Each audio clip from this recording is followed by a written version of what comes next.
I set her up with Ashley. She solved the issue of the perm that now they're going to maybe formulate, maybe not. They're conversations. So you guys see Tiff on her Instagram or TikTok, whatever. She's a big advocate of perming hair extensions, not just curly hair extensions. Because if you're buying wavy already, they're kind of shitty, right? Yes. So you have this unique technique of perming extensions and then sewing them. Yes, I do. So take us through that real quick. Well, in reality, what's essentially happening is the technology just isn't there for hair extensions. It truly just isn't there. And so the problem that we're seeing right now with curly hair is that curly hair is very specific. Your curls are completely different than Kira's curls and Ash and even myself.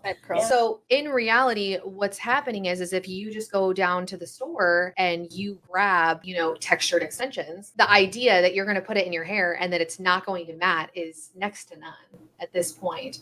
So with Kira and I looked it up and it's been a year. It's been a year that we've been on this journey. Yeah. And so we decided let's custom perm. Let's give this a shot. And it's truly changed everything. I mean, Kira's custom permed extensions that we did for her were 14 months old. That's unheard of. Oh, really? I mean, I have had such bad matted textured extensions that I have had to cut them out of people's hair. Like it has been so bad because the technology isn't there. I want everybody to understand this. It would make me so much more money to bring in already textured extensions. And I'm not willing to do it because I don't want to use that shit. Hold on. So it gets matted. It gets matted. I had a client come in the salon 3 years ago, maybe. She blamed one of my stylists for messing No, around. It wasn't her. And she washed them out. She didn't install them. We were removing them because they were a little not ready. At the sink, they got shampooed. Leslie, if you're watching this right now, this is probably what happened.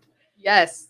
With so-and-so client, I'm not going to call you out, but she blamed her. So I wound up buying new extensions, paying for everything. I had no idea. Yeah. It was a disaster. Yeah, it's the extensions. Yeah. It's literally the extensions. Because the problem that you have is a lot of extensions use fabric dye. So creating extensions is completely different than what we utilize on hair, right? So then when you talk about chemicals, a lot of what we learned like in the lab, we were talking about chemicals and how things are working. And so when you're looking at manufacturers, the technology between the two, we haven't figured it out yet. We have not figured out how can we color these, get rid of all pigment, and create texture. Now there's two different things. There are processed extensions that already have texture in them that the manufacturer has put in, and those are terrible. Then there's raw hair. Now raw hair, we're going to call it for all of us virgin. Okay. That is textured extensions that were textured because the person who had that hair has texture. Now, if people are sitting there saying, oh my gosh, I had the best extensions and they were curly, I put so much money that it is raw hair. And raw, that's great. That's great. But that's not the reality. That's impossible. Yeah. That's impossible.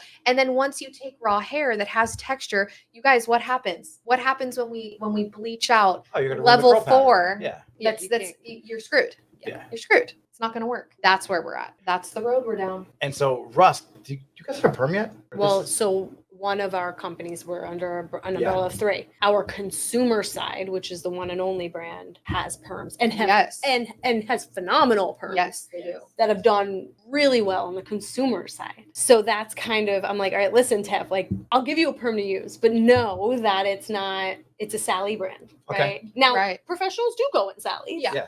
But at the end of the day, no, it is not Rusk. It's one and only. But I wanted her to try it. Yeah. Right. So for anyone watching, because business brand, consumer brand, take us through how products work, because people think they don't know the difference between a consumer brand or a professional brand, or like how's the layers work for that? All right. So I'll tell you where I'm at. So I oversee Rusk and Aquage, right? Rusk is about an 80% pro brand, which essentially means because it's hair color. Hair color, no matter where you go, hair color is going to take the precedent. Okay. It's usually the biggest part of a pro business, right? So our products are made in Italy, and we have our own manufacturer that makes our hair color in Italy, and then it gets shipped to Rantoul, Illinois. That's basically our holding center. And then it gets shipped out to all of your distribution channels, right? Now, Rusk is kind of unique, but I'll go there. Then Aquage has always been built off of a pro business, right? It's always been very, very pro. Yeah. And it started, typically the way that happens is a professional usually starts the brand, right? Yep. So Rusk was started by Irvine Rusk. Aquage was started by Luis Alvarez. So they're usually just, hey, I'm a professional and these are the products I need behind the chair. Right? They're a little more complicated, probably. Right. And they're a little higher end. They do take probably more to make as well. Because to your point, even like today, your main concern was, well, we got to make sure we're preserving the color. Right. And right? So there's a different thought process, I think, when you're making products. That's a good point. Yeah. Yeah. Because it is true. Like for, other people, let's say somebody is more into hair cutting. Right. What I said in there wouldn't matter to them. They're like, that's not a big deal. They don't care. We want a cutting spray. And for us, it's like, no, we need to like preserve the extensions. We need to like make sure that we, like what we were doing in the lab, like that all makes total sense. Yes. It's also why one brain should never be a part of a whole big picture, right? Right. So I think it starts there, right? It starts like, what are my needs? What are my top needs? And what's the biggest part of the business? Rust's biggest part of the business is color. So you want to have products that support the biggest part of your pro business. Right. And then you have a Quaj that, we went through a huge rebrand. Yeah. We are trying to go more consumer. We were in Ulta. We're not in it anymore. But we are definitely trying to hit a bigger demographic. Can you speak on why you're not in Ulta anymore? Was it political? Was it like it was a choice that we made from, hey, I think that decisions were made in the past that we wanted to go consumer, but you can't just necessarily make a sharp right or left turn and just go there, right? So I think we were in a holding ground where we were super pro, but then we were in Ulta. And I think we needed a hybrid approach, and we just made the decision like, hey, right now we need to kind of level out the playing field. Let's kind of exit out of Ulta and level the playing ground and then reintroduce it. Right. So that's really kind of the back end, reasoning. I believe a Quaj, and I said this to you, is the best styling products I've ever used. Truly. I mean, truly. But we are also a purpose-driven brand. Now we are, when we changed, right? So we are PCR packaging. We work with plastic bank. That is very much a consumer route. So again, going back to how do you make these products and it's everything. It's what's going in the bottle. It's what is the messaging, right? So you make it with intention.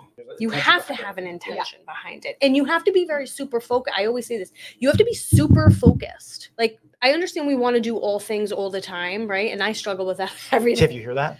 Did you? I feel like I'm like in the heat. Yeah. The heat's coming. No, because it's true.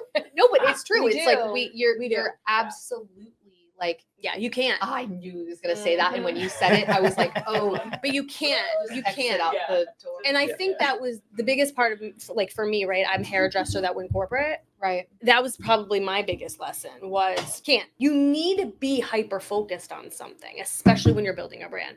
So, and then of course, One and Only has been around forever. We are known for our argan oil. However, our biggest part of the business is color. For that brand. Yeah. So it's, that's crazy. Yeah. Biggest part of the business is color. So that color is formulated based off of a Rusk color, right? However, in my opinion, don't know if this is true, the biggest value, you have a 3-ounce tube. That's not typical of a consumer brand, right? Yeah. And it's at probably the lowest cost. When I go into stores all the time, you probably see me document that. I'm always in stores. Right. Looking at what's out there. But if that answered your question, hopefully, I know it was a long-winded one, but intention, right? Hyper focus. All right, guys, thanks for watching this video. If you want to watch the full video, click somewhere on this page. I think right over here is where the tab is to watch the full video. And we go live every day. So if you're a salon owner or an independent stylist and you're looking for help to grow and scale your business, tune in every day at 12 Eastern time to watch my lives.